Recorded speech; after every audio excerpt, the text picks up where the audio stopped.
ఈ సమయమున మన వాక్య ధ్యానము నిమిత్తము మనం చదువుకున్న లేఖన భాగములు మనమంతా బాగుగా ఎరుగున్న లేఖన భాగములే. యోహాను రాసిన మొదటి పత్రిక 3వ అధ్యాయము మొదటి 3 వచనాలు మనం చదువుకున్నాం. అలాగనే రోమీయులకు రాసిన పత్రిక 8వ అధ్యాయము 16వ వచనం మనం చదువుకున్నాం. మనము దేవుని పిల్లలమని పిలువబడినట్లు తండ్రి మనకెట్టి ప్రేమను అనుగ్రహించిను చూడుడి. మనము దేవుని పిల్లలమే. అపోస్తలుడైన పౌలు భక్త కోటికి రాస్తూ చెప్పిన మాటలు. మనం ఎవరమంటున్నాడండి? మనము దేవుని పిల్లలమే. విశ్వాసి యొక్క భాగ్యము ఇక్కడ మనం చూస్తున్నామండి. విశ్వాసి, నీ భాగ్యం ఎంతో గొప్పది.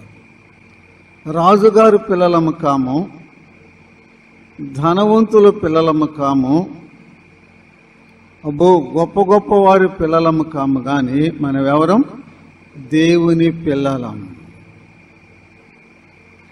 ఈ సమయమున మన అంశం ఏంటంటే, దేవుని పిల్లలు వారి యొక్క లక్షణములు ఏంటండి? దేవుని పిల్లలు వారి యొక్క లక్షణములు. ఆయన ఎంత గట్టిగా చెప్తున్నాడు చూడండి. మనము దేవుని పిల్లలమే. మనము ఫలాని వ్యక్తి, లేక నీవే, లేక నేనే, నాకు నేనే, నీకు నీవే, నేను దేవుని బిడ్డను అని నీకెలా తెలిసిద్ది? నాకెలా తెలిసిద్ది? లోకానికి ఎలా తెలిసిద్ది? ఇతరులకు ఎలా తెలిసిద్ది అనే అంశం కొంచెం ధ్యానించాలని నేను ఆశ కలిగి ఉన్నాను. అంశం ఏంటి? మనం ఎవరం? దేవుని పిల్లలం. అవునండి, ఒకప్పుడు మనం దేవుని పిల్లలము కాదు. యోహాను సువార్త 1వ అధ్యాయములో 11, 12 వచనాలు చదువుకున్నామండి. యోహాను సువార్త 1వ అధ్యాయము 11, 12 వచనాలు. 11, 12 వచనాలు. ఆయన తన స్వకీయుల యొద్దకు వచ్చెను, ఆయన స్వకీయులు ఆయనను అంగీకరించలేదు.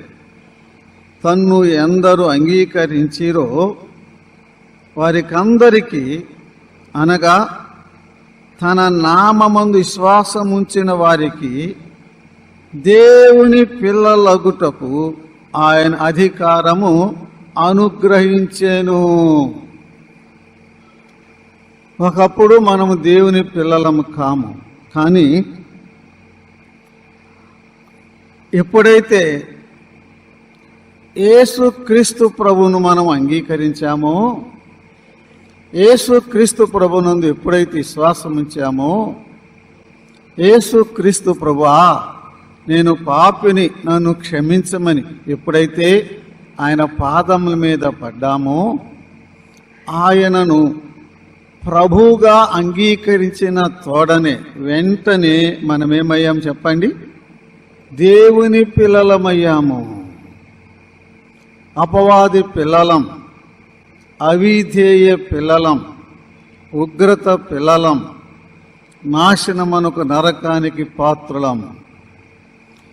దేవుని కుమారుడైన యేసుక్రీస్తు ప్రభువునందు విశ్వాసముంచిన తోడనే, అంటే వెంటనే, ఎన్నో దినాలు కాదు, ఎన్నో సంవత్సరాలు కాదు, ఆ క్రీస్తు ప్రభువును హృదయములో అంగీకరించి చేర్చుకున్న వెంటనే మనం ఏమయ్యాం చెప్పండి?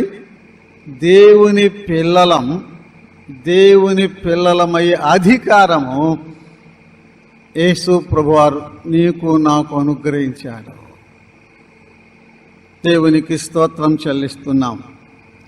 రోమీయులకు రాసిన పత్రిక చదువుకున్నామండి. రోమీయులకు రాసిన పత్రిక 8వ అధ్యాయము 16 వచనం. 8:16. మనము దేవుని పిల్లలమని ఆత్మ తానే మన ఆత్మతో కూడా సాక్ష్యమిచ్చుచున్నాడు. అది మనము దేవుని పిల్లలమని మనకి ఎలా తెలుసు? లేక నీవు దేవుని బిడ్డవని నీకెలా తెలుసు? నేను దేవుని కుమారుడను, నేను దేవుని కుమార్తెను అని నీకెలా తెలుసు? మా సేవకుడు చెప్పాడండి, మా పెద్ద చెప్పాడండి, మా సంఘస్థులు చెప్పారండి అంటే అది కుదరదు. అది కాదు. ఇక్కడ స్పష్టంగా దేవుని వాక్యం మనం చూస్తున్నామండి. మనము దేవుని పిల్లలమని చెప్పండి, ఆత్మ చెప్పండి మన ఆత్మతో సాక్ష్యమిచ్చుచున్నాడు. ఎవరో చెప్తే మనం దేవుని పిల్లలము కాము. మన సేవకులు, పెద్దోళ్ళు కూడా నువ్వు దేవుని బిడ్డవు అని సర్టిఫై చేస్తే అది చెల్లేది కాదు. వాళ్ళుగా చెప్పాల్సింది. ఎంత స్పష్టంగా ఉన్నదో దేవుని వాక్యం చూడండి. మనము దేవుని పిల్లలమని ఆత్మ అంటే పరిశుద్ధాత్ముడు తానే మన ఆత్మతో ఏం చెప్తున్నాడండి? సాక్ష్యం ఇచ్చుతున్నాడు. ఈ సాక్ష్యము నీకుందా? నేను దేవుని బిడ్డను లేక నీవు దేవుని బిడ్డవు అని పరిశుద్ధాత్ముడు నీ ఆత్మతో నీలో ఆ సాక్ష్యం ఇస్తున్నాడా? ఇది దైవ కార్యం. అసలు రక్షణ అనేది ఆత్మకార్యమండి. ఒకడు ఆత్మ మూలముగాను నీటి మూలముగా జన్మించితే తప్ప దేవుని రాజ్యములో ప్రవేశించడు. యోహాను సువార్త 3వ అధ్యాయము 5వ వచనంలో మనం చూస్తున్నామండి. దేవుని ఆత్మ కార్యం నాకు వద్దయ్యా, అసలు వద్దు నాకు, అటు పెట్టు, లేకపోతే అటు తిప్పి పెట్టు. రక్షించబడటము అనేది దేవుని ఆత్మ కార్యం. పరిశుద్ధాత్ముడు ఒప్పిస్తాడు. ఆయన వచ్చినప్పుడు పాపమును గుర్చి, నీతిని గుర్చి, తీర్పును గుర్చి ఒప్పిస్తాడు. నేను పాపిని, నీవు పాపివని ఒప్పించి ప్రభు పాదాల మీద పడేటట్టుగా చేసి పాపమును ఒప్పిస్తాడు. అప్పుడు మనము రక్షించబడతాం, దేవుని పిల్లలం, క్రొత్త జన్మ, నూతన జన్మ. ఒకటి, నీవు దేవుని బిడ్డవు లేక నేను దేవుని బిడ్డను అని నాకెలా తెలిసిద్ది? ఆ మాట చెప్పండి, ఎలా తెలిసిద్ది? ఇప్పుడే మనం చదువుకున్నాం కదా, దేవుని ఆత్మ మన ఆత్మతో సాక్ష్యం ఇస్తాడు. ఈ అనుభవం నీకుందా?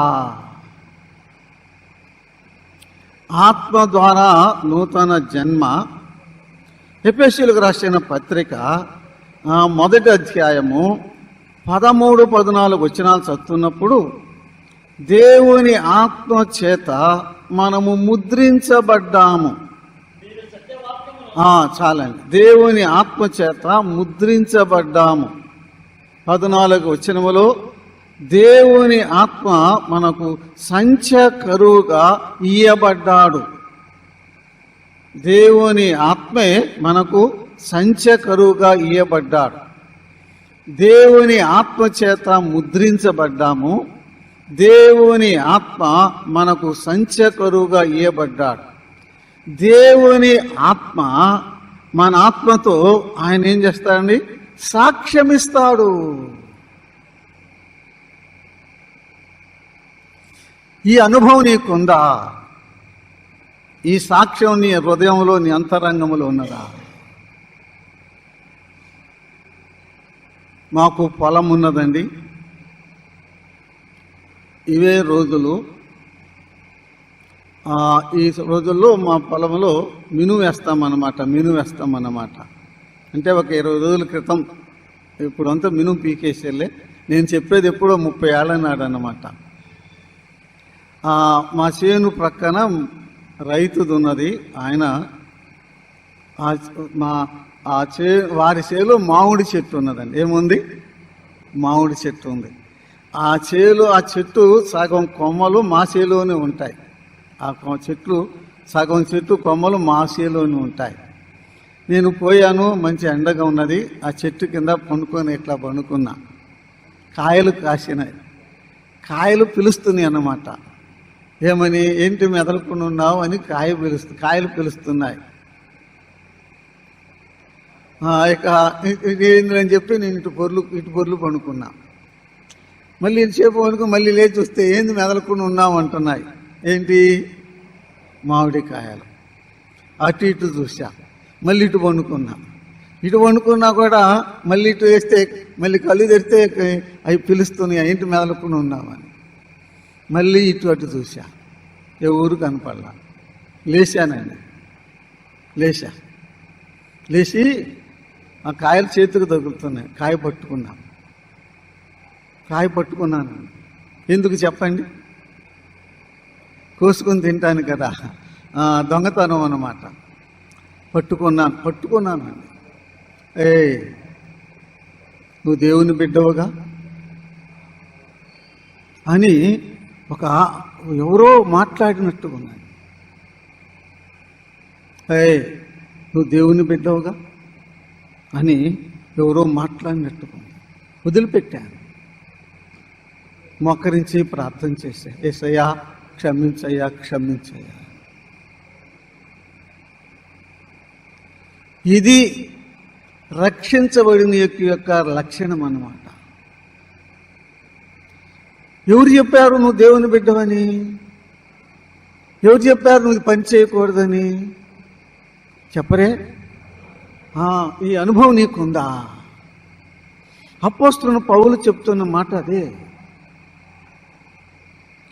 మనము దేవుని పిల్లలమని దేవుని ఆత్మ మన ఆత్మతో సాక్ష్యం ఇస్తున్నాడు.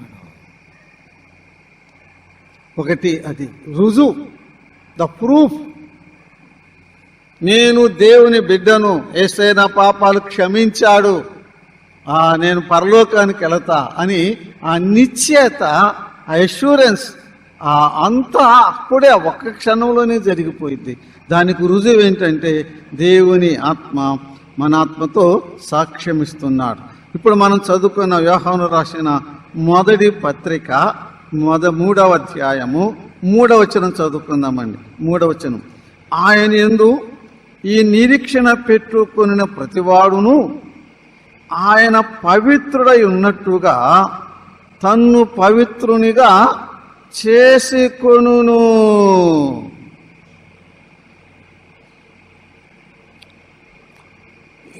క్రీస్తు ప్రభువును నమ్ముకున్న దేవుని బిడ్డ యొక్క లక్షణం రెండవది ఏంటంటే, మన తండ్రి పరిశుద్ధుడు కాబట్టి మనం కూడా పరిశుద్ధంగా ఉండాలి అని ఆ ఆశ, ఆ తపన, ఆ కోరిక, ఆ ఆకాంక్ష ఉంటుందండి. ఆయన పవిత్రుడన్న ప్రకారము తన్ను పవిత్రునిగా చేసుకొనును. పరిశుద్ధత అనేది గొప్ప గంభీరమైన అంశం. ఇక అది చాలా గంభీరమైన అంశం. పరిశుద్ధత అదేంటి అక్కర్లేదు. ఎప్పుడైతే యేసు ప్రభువును నమ్ముకున్నామో మన హృదయంలో ఒక ఆశ కలిగింది, ఒక పట్టుదల వస్తుంది,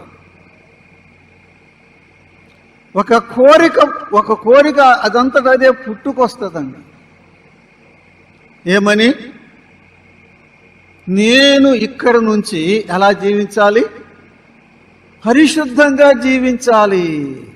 ఎవరో చెప్తే కాదు, ఎక్కడో మీటింగులో పోతే కాదు, ఇంకేదేదో చెప్తే కాదు. లోపల అదంతటా అదే ఆ కోరిక, అది పుట్టుకొస్తుంది, అది జనించింది మన హృదయంలో ఉంది. నేను ఇక్కడ నుంచి పరిశుద్ధంగా జీవించాలి, పవిత్రంగా జీవించాలి అని ఒక తలంపు, ఒక తీరని అపేక్ష, ఆకాంక్ష ఉంటుందండి. ఆకాంక్ష నీకున్నదా?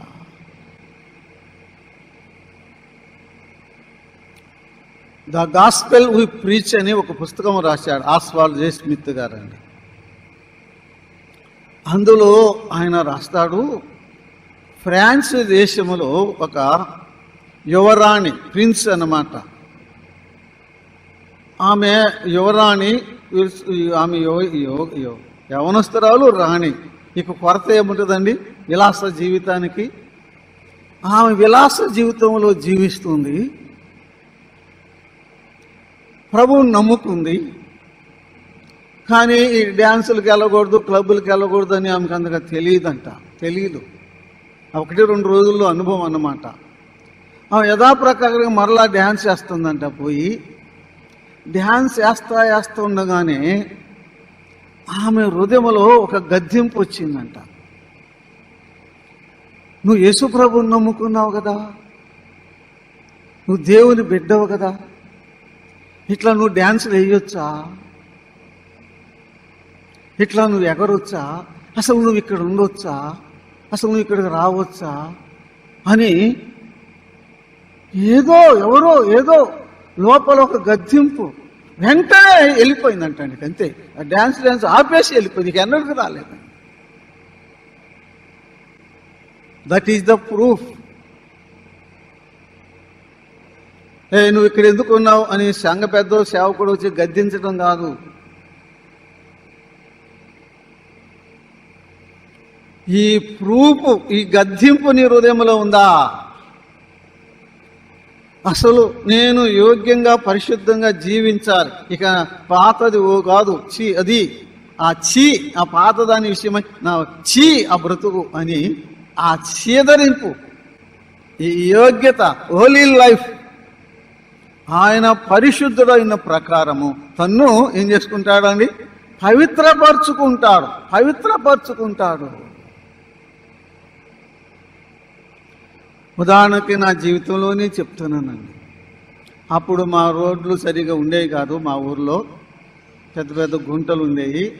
నేను మంచి తెల్ల ప్యాంటు తెల్ల షర్ట్ వేసుకుని వెళ్తున్నా, స్కూల్కి వెళ్తున్నాం, ఎక్కడ గుంటూరు వెళ్ళాలని. అంత దూరంలో బాగా గుంట ఉన్నది, రోడ్డు మీదే బాగా వర్షం కురిసింది, నీళ్లు ఉన్నాయి. నేను ఇక్కడున్నా, స్పీడ్గా లారీ వస్తుంది. ఏమొస్తుందండి? లారీ వస్తుంది. నేను ఆ గుంట దాటి అవతలకి వెళ్ళాలి, ఆ లారీ ఇటు రావాలి. నాకు అనిపించేసింది అనమాట. ఏమని? నేను కానీ వెళితే లారీ వస్తుంది, ఆ లారీ నేను ఎక్కడికి వెళ్తాము? ఆ గుంట ఎదురుకు వస్తాము. ఆ లారీ వచ్చి గుంటలో పడిద్ది. ఆ నీళ్ళు ఏమవుతాయి? టైర్లు పడితే ఏమవుతాయి? చిందుతాయి. చింది ఏమవుతాయి? నా ప్యాంటు సొక్క మీద పడుతుంది. అంత ఏమైద్ది? మురికైద్ది అని చెప్పి, అది అక్కడ ఉండగానే, నేను ఇక్కడ ఉండగానే ఆ నీళ్లు పడతాయేమని చెప్పి ఇక్కడే ఏం చేశాను నేను? చెప్పరే, ఇక్కడే నేను ఆగిపోయా. ఎందుకు? ఆ మురికి నీళ్లు నా మీద పడకుండా ఉంటాను, కాపాడుకున్నా. అది ఏంటి? అది మనము దేవుని పిల్లలము అని అంటానికి రుజువు. అది మనము దేవుని పిల్లలము అంటానికి అది ఒక రుజువు. ఉన్నదా ఇది? అది మురికి నీళ్ళులే. ఇప్పుడు ఆ మురికి నీళ్ళుతో ఆ నీళ్లు పడితే కాదు, ఈ పాపం మురికి పడకుండా చూసుకోవాలి. చూడండి, అది పరమగీతములు 5వ అధ్యాయము వచనం 3 చదువుతారా? పరమగీతములు 5వ అధ్యాయము వచనం 3 అండి. అన్న చదువుతారు, ఎవరు లేరా? పరమగీతములు. అయ్యా నువ్వు చదువుతుంటే వినపడతలా.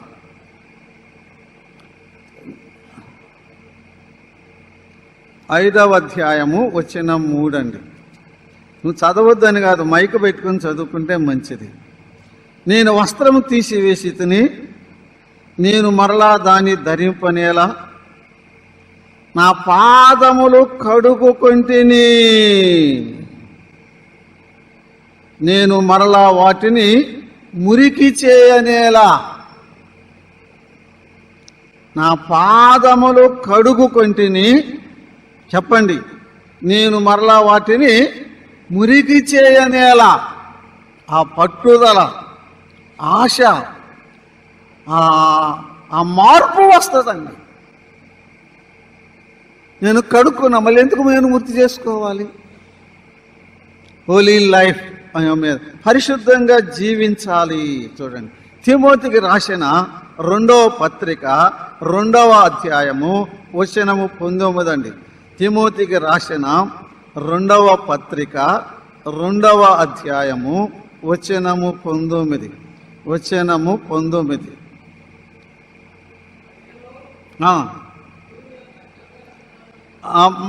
అయినను దేవుని యొక్క స్థిరమైన పునాది నిలకడగా ఉన్నది, ప్రభు తన వారిని ఎరుగును అనున్నది, ప్రభు నామమును ఒప్పుకోను ప్రతివాడును దుర్నీతి నుండి తొలగిపోవలెను అనున్నది.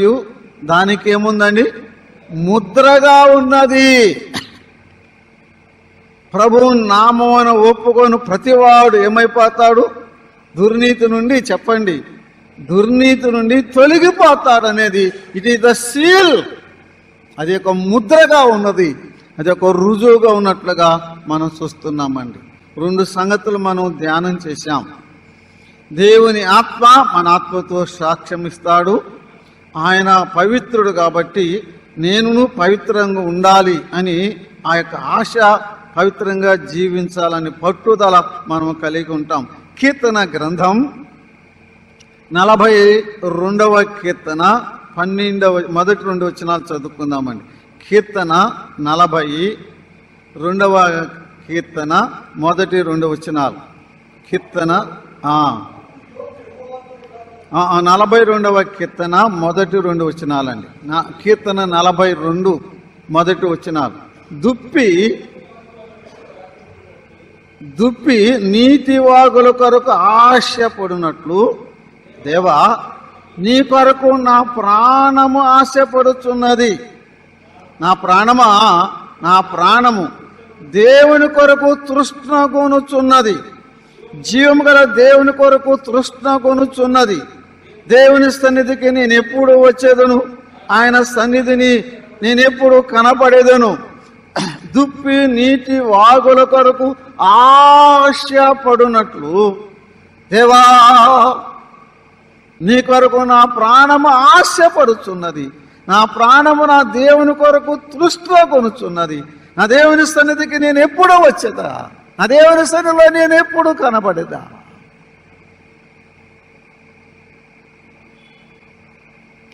ఆ తృష్ణ, దేవుని సన్నిధికి వెళ్ళాలి, నా దేవుని సన్నిధిలో నేను ఉండాలి. ఒక గంభీరమైన పోలిక ఇచ్చాడండి. దుప్పి నీటి వాగుల కొరకు ఆశపడునట్లుగా, అరణ్యములో, ఎడారుల్లో, ఎండాకాలములో, ఎండవేడ దుప్పి నీటి కొరకు ఏం చేస్తుందండి?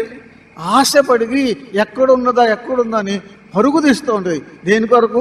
ఆ నీటి ఊట కొరకు, దుప్పి నీటి వాగుల కొరకు పరుగు. ఎక్కడ దాని యొక్క దప్పిక, దాహం తీర్చుకోవాలి. ఎక్కడ అని ఆ దాహము, ఆ దప్పిక, ఆ తృష్ణ నిజమైన విశ్వాసలో ఉంటుందండి. ఏంటి తృష్ణ? నా దేవుని సన్నిధికి నేను ఎప్పుడూ వచ్చేదా, నా ప్రభు సన్నిధిలో నేను సమయం గడుపుకోవాలి, నా దేవుని మందిరముకు నేను వెళ్ళాలి, నా ప్రభుతో నేను ఏకాంతంగా ఉండాలి, ఆయన సన్నిధిలో కాలము గడపాలి. ఆ యొక్క తృష్ణ అంటే దప్పిక అన్నమాట. ఆ దప్పిక, దుప్పి నీటి వాగుల కొరకు ఆశపడినట్లుగా నిజమైన విశ్వాసికి దేవుని సన్నిధి కొరకు ఏముండే, దేవుని సన్నిధికి వెళ్ళాలని చెప్పి ఆ దప్పిక, ఆ దాహం, ఆ తృష్ణ ఉంటుంది. ఉన్నదా ఇది? పౌలు కొరింథీయులకు రాస్తున్నాడు, మీరు విశ్వాసము కలిగి ఉన్నారో లేరో మిమ్మల్ని మీరే పరీక్ష చేసుకోండి. వీటి ద్వారా మనం పరీక్ష చేసుకుంటున్నామన్నమాట.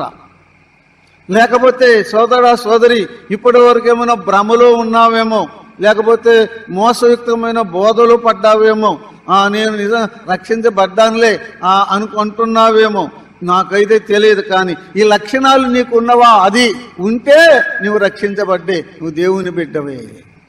ఒకటి, దేవుని ఆత్మ నీ ఆత్మతో ఏమిస్తాడు? సాక్ష్యమిస్తాడు. రెండవది, నేను నా జీవితాన్ని, నా శీలాన్ని మరక లేకుండా, మచ్చ లేకుండా, నా దేహం, నా ఒంటి మీద నా మచ్చ డాగు పడకుండా నేను నా జీవితాన్ని కాపాడుకోవాలి. నేను కాళ్ళు కడుక్కున్నా మరలా అరుసెందుకు తొక్కాలి? మూడవదిగా, దేవుని సన్నిధి పట్ల, ప్రభు సన్నిధిలో ఉండాలి, నా యేసయ్యను సంధించాలి, దర్శించాలి. ఆ దప్పిక ఉంటుంది. ప్రభుతో ఏకాంతంగా ఉండుట, సంఘము సహవాసముతో ఉండుట, పరుగులు తీయాలన్నమాట. దేవుని సన్నిధికి పరుగులు తీయటం, ఆ యొక్క లక్షణంగా మనం చూస్తున్నామండి. అపోస్తుల కార్యములు 9వ అధ్యాయము 11వ వచనం చదువుకున్నామండి. 9వ అధ్యాయము 11వ వచనమండి. 9:11. నువ్వు లేచి తిన్నది అనబడిన వీధికి వెళ్ళు,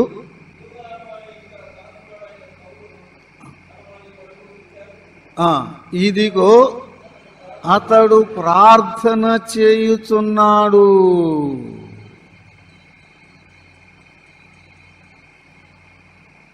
మన అంశం మనకు తెలుసు కదా, నీవు దేవుని బిడ్డవని ఎలా తెలిసిద్ది అనేది కదా మనకు అర్థమవుతున్నాం. ఇదిగో అతడు ఏం చేస్తున్నాడండి? ప్రార్థన చేస్తున్నాడు. This is one of the science కదా. దేవుని బిడ్డ యొక్క లక్షణాల్లో ఒక లక్షణం ఏంటి చెప్పండి? ఇప్పుడే చెప్పుకున్న ఏంటి చెప్పండి? ప్రార్థన చేయటము. ప్రార్థన చేయాలని ఎవరు చెప్పారు ఆయనకి? అసలు అడిగాడు, సౌలా సౌలా, నువ్వేళ నన్ను హింసిస్తున్నావు? నీవు హింసించున్న నజరేయుడైన యేసును అన్నాడు కదా. అలాగైతే వెంటనే అన్నాడు, నేనేం చేయాలి?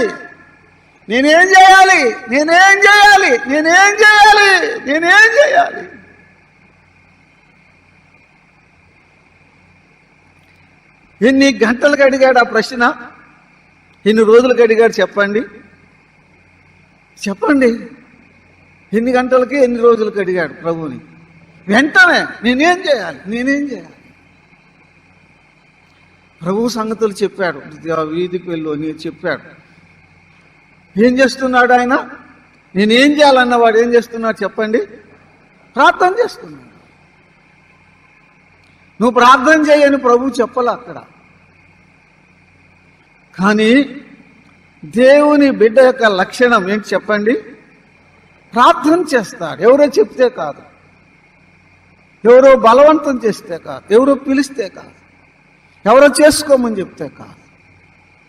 ఇదిగో అతడు ప్రార్థన చేయుచున్నాడు.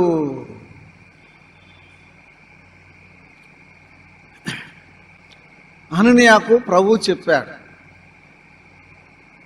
దమస్కు పట్టణంలో తిన్ననిది అనబడిన వీధి ఉన్నది, అక్కడ యోదా అనేవాడి ఇల్లు ఉంటుంది. ఆ ఇంటికి వెళ్ళి తార్సువాడైన సౌలు అనేవాడు ఉంటాడు, అతను గూర్చి విచారణ చెయ్యి. అతని దగ్గరికి పోయి నేను చెప్పిన మాటలు చెప్పు. మరి ఎట్లా గుర్తిస్తావు? అననేం అడగల ప్రభువుని. ఎట్లా గుర్తిస్తావు? ఆ ఇంట్లో చాలా మంది ఉంటారు కదా. ఫలానతడు తార్సువాడైన సౌలుని నీకు ఎలా గుర్తిస్తావు, ఎలా తెలిసిద్దంటే ప్రభు ఏం చెప్పాడు? ఇదిగో ఏం చేస్తున్నాడు అతడు చెప్పండి? ఏం చేస్తున్నాడు? ప్రార్థన చేస్తున్నాడు. ఆ ఇంట్లో చాలా మంది ఉన్నారు. సౌలు అనే అతను నీకు ఎట్లా తెలుసు? ఎలా గుర్తిస్తావు? దేని బట్టి చెప్పు? దేని బట్టి? ఆ ఇంట్లో అతను ఏం చేస్తూ ఉంటాడు? ప్రార్థన చేస్తాడు. ప్రార్థన చేస్తూ ఉన్నాడు. ఇదిగో అతడు ప్రార్థన చేస్తున్నాడు.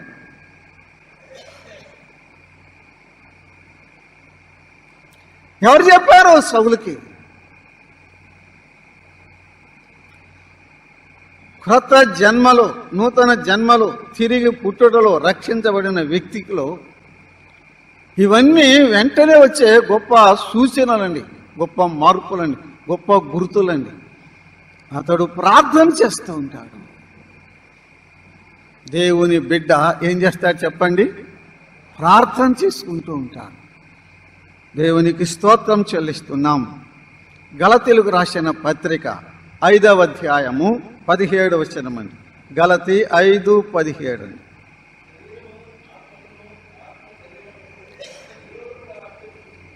సౌండ్ రావట్లేదు. అయ్యా బ్రదరు, అది సౌండ్ రావట్లా, ఇది తీసుకో. ఆత్మకు శరీరమునకు ఒకదానికొకటి విరోధంగా పోరాడుకుంటూ ఉంటాయన్నారు కదండి. పోరాడుతూ ఉంటాయండి. నువ్వు దేవుని బిడ్డవని, నేను ప్రభు నన్ను క్షమించాడు, నన్ను రక్షించాడంటానికి ఇంకొక గుర్తు ఏంటంటే, ఇక్కడ ఒక పోరాటం ఉంటుందంట అండి. ఏముంటుంది ఇక్కడంటే? మన హృదయంలో, మన అంతరంగంలో ఒక పోరాటం ఉంటుందంట. ఏమి పోరాటం?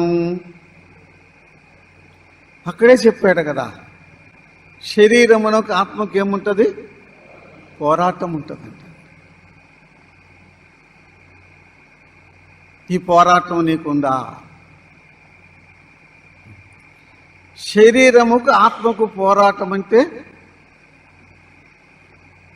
శరీరమేమో ఏదో చేయకూడదని చేయమంటుంది, ఆత్మేమో చెయ్యొద్దని చెప్తూ ఉంటాడు కదండి. ఇక్కడ మంచికి చెడుకు ఏముంటుంది? ఇక్కడే చెప్పండి, పోరాటం. వెలుగునకు చీకటికి పోరాటం, ఆత్మకు శరీరమునకు పోరాటం. ఈ పోరాటము యేసు ప్రభువును నమ్ముకోకముందు ఈ పోరాటం ఉండదండి. అది మనం గ్రహించాలి. యేసు ప్రభువును నమ్ముకోకముందు, ఇప్పుడే మనం చెప్పుకున్నాముగా, దేవుని బిడ్డను కాకమునుపు, రక్షించబడక మునుపు మనకు ఏముండదు? ఈ అంతరంగా పోరాటం ఉండదండి. స్పర్జన్ గారు అన్నారు, ప్రతి విశ్వాస యొక్క హృదయం ఒక యుద్ధ రంగం అన్నాడండి. ఏమన్నాడు? ప్రతి విశ్వాస యొక్క అంతరంగం ఒక యుద్ధ రంగం, ఒక యుద్ధ భూమి అన్నాడు. ఇక్కడే యుద్ధం జరుగుతూ ఉంటుంది, కొట్లాట జరుగుతూ ఉంటుంది శరీరానికి ఆత్మకు. ఆత్మేమో ప్రార్థన చేసుకోమంటాడు, శరీరం ఏమంటది? చెప్పాలి, చేసుకోమంటాడు. శరీరం ఏమంటది? కొద్దిసేపు ఉండాక చేసుకుందామని అంటాడు కదా.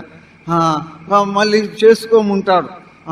సరేలే 2 నిమిషాలు చేసుకుందామని అంటది. 2 నిమిషాలు ఏంటి, చాలాసేపు చేసుకో అని ఆత్మ అంటాడు. కానీ శరీరం ఏంటది? ఏదో అలసిపోయావు, ఇలా అంతా అలసిపోయావు, ఈ పగలంతా ఇప్పుడు గుప్పుకొని చేసుకుని తెల్లారగట్లు ఎగుద్దామని అంటది. గబక్కని శరీరానికి ఆత్మకు పోరాటం. అంతేకాదు, ప్రభువుని నమ్ముకోకముందు, ప్రభువుని నమ్ముకున్న తర్వాత.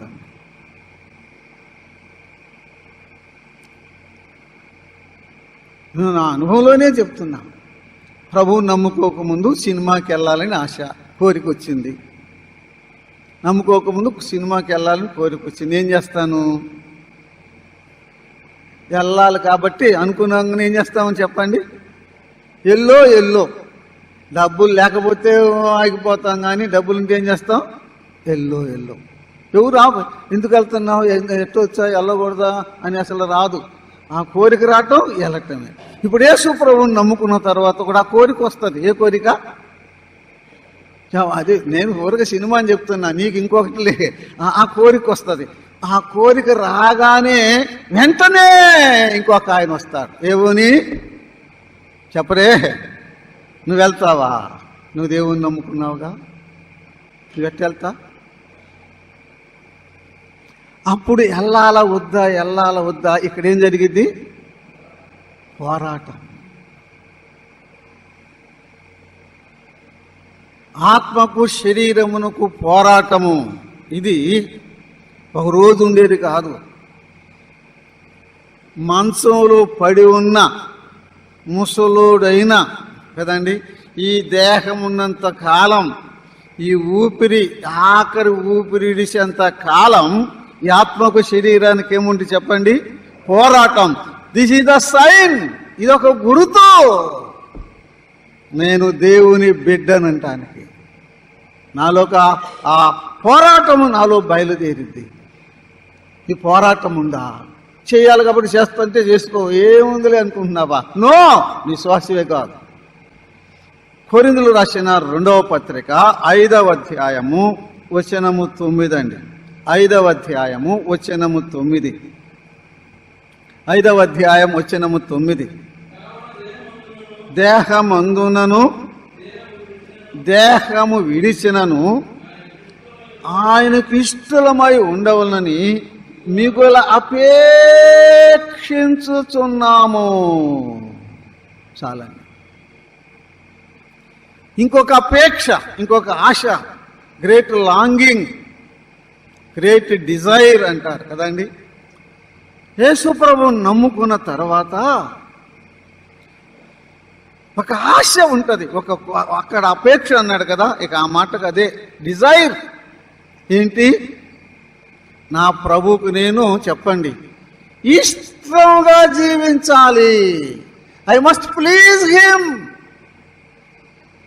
నా ప్రభువు నేను సంతోషపరచాలి. నా ప్రభువుకి ఇష్టంగా నేను ఉండాలి. నేను చేసే పని నా ప్రభువుకి ఇష్టంగా ఉండాలి. ఆ ఆశ ఉంటుందండి, కలిగిద్ది. బాధ చేస్తే కాదు వచ్చేది, అదంతగా అదే ఆటోమేటిక్గా ఆత్మ కార్యములండి ఇవన్నీ. నా ప్రభుకి ఇష్టంగా ఉండాలి. ఏ చేయబోయినా ఆ ప్రశ్న వస్తుంది, నేను చేసేది నా ప్రభుకి ఇష్టమేనా? నేను మాట్లాడబోతున్నా ఈ మాట నా ప్రభుకి ఇష్టమేనా? నేను చూసేది నా ప్రభుకి ఇష్టమేనా? నేను వేసుకునే డ్రెస్సు నా ప్రభుకి ఇష్టమేనా? నేను వెళ్ళే స్థలం నా ప్రభుకి ఇష్టమేనా? నా ప్రభువుకు ఆయనకు ఇష్టముగా ఉండాలి, ఆయనకి ఇష్టంగా ఉండాలి, అపేక్ష కలిగి ఉంటాం.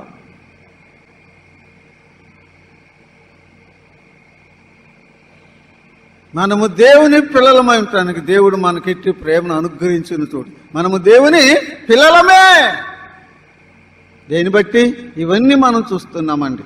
ఆఖరిగా ఒక వచనం చదువుకుందాం. అంటే ఒక అంశం, లూకా సువార్త 6వ అధ్యాయము 44 వచనం అండి. లూకా సువార్త 6వ అధ్యాయము 44 వచనం. 6:44 అండి. చెట్టు, ప్రతి చెట్టు తన ఫలము వలన తెలియబడును. ప్రతి చెట్టు తన ఫలము వలన తెలియబడును. అదే మత్తయి సువార్త 7:20 కూడా చదువుకుందామండి. 7:20 ప్రతి చెట్టు తన ఫలం వలన తెలియబడును. 23వ వచనం చదువుతున్నాం. లూకా సువార్త 6:23. మంచి చెట్టును పనికి మాలిన ఫలము ఫలింపదు, పనికి మాలిన చెట్టు మంచి ఫలములు ఫలింపనేరవు. ప్రతి చెట్టు తన ఫలం వలన తెలియబడును. ఈ చెట్టు మంచిదో చెడ్డదో దేన్ని బట్టి తెలిసిద్ది చెప్పండి? దాని యొక్క ఫలమును బట్టి, బై ఇట్స్ ఫ్రూట్. దాని యొక్క ప్రవర్తనను బట్టి. మంచి చెట్టు మంచి ఫలములు ఫలిస్తుంది, కాని చెట్టు కాని ఫలాలు ఫలిస్తుంది. చెట్టు తన ఫలమును బట్టి అది ఏ చెట్టో తెలిసిపోతుంది. అలాగనే నీ యొక్క ప్రవర్తన ఫలములను బట్టి, నీ యొక్క ప్రవర్తనను బట్టి నువ్వు దేవుని బిడ్డవో కాదో అర్థమైపోద్ది, తెలియచేస్తుంది. నీ ఫలమే తెలియజేస్తుంది, నీ ప్రవర్తనే చెప్పింది. యేసు ప్రభువు చెప్పిన మాటలు మనం చదువుకున్నాం అన్నమాట. తీతు పత్రిక 2వ అధ్యాయము 14 వచనమండి. తీతు పత్రిక 2వ అధ్యాయము 14 వచనం. తీతు పత్రిక 2వ అధ్యాయము 14 వచనం. 2:14. సమస్తమైన మనల్ని విమోచించి సత్క్రియలందు ఆసక్తి గల ప్రజలనుగా తన కోసము పవిత్రపరచుకొని తన సొత్తుగా చేసుకొనుటకు తన్ను తానే మన కొరకు అర్పించుకొని సత్క్రియలందు, చెప్పండి ఆ మాట చదువయ్యా, 14 వచనం. ఇక అది అంత అక్కర్లేదులే. సత్క్రియలందు ఆసక్తి గల ప్రజలు. సత్క్రియలు అంటే మంచి క్రియలు అన్నమాట. అంతకుముందు ఏ క్రియలు చేశాం? చెడు క్రియలు చేశాం కదండి. ఇప్పుడు సత్క్రియలు యందు ఆసక్తి గల ప్రజలు. యేసు ప్రభువును నమ్ముకున్నాం, నా ప్రభువు నన్ను క్షమించాడు, నేను దేవుని బిడ్డను అంటానికి ఇంకొక గుర్తు రుజువేంటి? అప్పటి వరకు చెడు క్రియలు చేసిన వాడు, ఆ వ్యక్తి ఇప్పుడు సత్క్రియలు చేయాలని ఆసక్తి ఉంటుందండి. సత్క్రియలు ఆసక్తి గల ప్రజలుగా చూస్తున్నాము. ముగిస్తున్నా. పొట్టి జక్కయ్య మనకు తెలుసు కదండి. పొట్టి జక్కయ్య తెలుసు కదండి. అతడు అన్యాయస్తుడు.